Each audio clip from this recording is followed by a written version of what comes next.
Now, once you've done your research, you figured out the world of the play, you figured out who lives in this world, you figured out what time it is, where it is, and what the central idea is, the next thing that you want to do is ask yourself the all-important question, what happens in this play?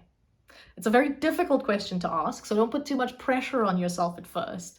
Really feel like you've got the space and the time to explore things and play around as much as you want.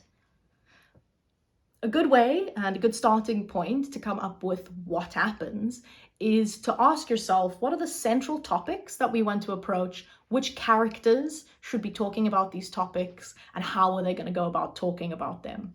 So if two characters are very empowered by talking about feminism, then these two characters should definitely be in a scene together talking about something like this. It's even better if you can throw in a character who totally disagrees with them, so that we can get some sort of conflict, which is at the heart of most drama. Sometimes at the beginning of a process, you already know what the central points of action are going to be in your production. For example, when we were working on The Fall, we knew that the central points were going to be Rhodes' statue coming down and the Fees Must Fall protest at Parliament. Those two moments were going to be really hectic, really important to the story, and everything was going to build towards it or build away from it. So when you've got those central points of action, you know how to build your story up to it and down from it, and sometimes up to it again and down from it again. I like to do something called a pirate map. So you put yourself, if you imagine what a pirate map looks like, X marks the spot at the very end, you've got these little drawings that lead you along to your treasure, which in this case is the play. You know where you're starting, which is with an idea and a hope and a question maybe, and you know where you want to end up, which is a full production and a play and something that people can come and watch. And you leave these little markers for yourself at different points in it. So you go, Ameera argues about the importance of playmaking. That's one thing that has to happen. And then another thing that's going to happen is Fees Must Fall protest.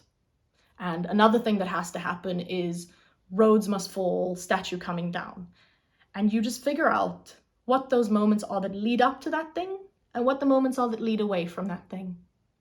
It's relatively easy once you get to the end of your research phase, once you get to the end of the questioning phase, to have a general idea of this pirate map. Some people call it a conflict graph because it marks where the central conflicts are.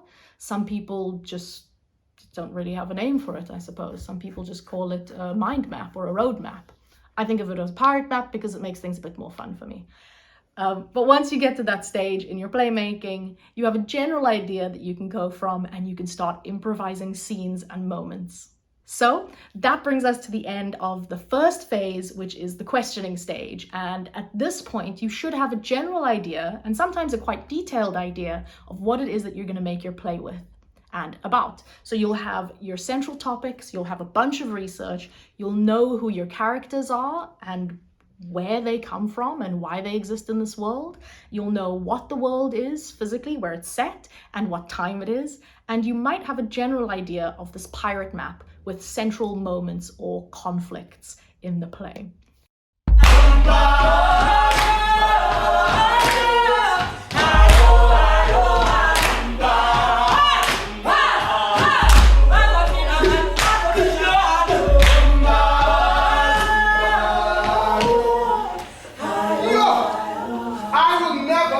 That Friday, the 20th of March 2015.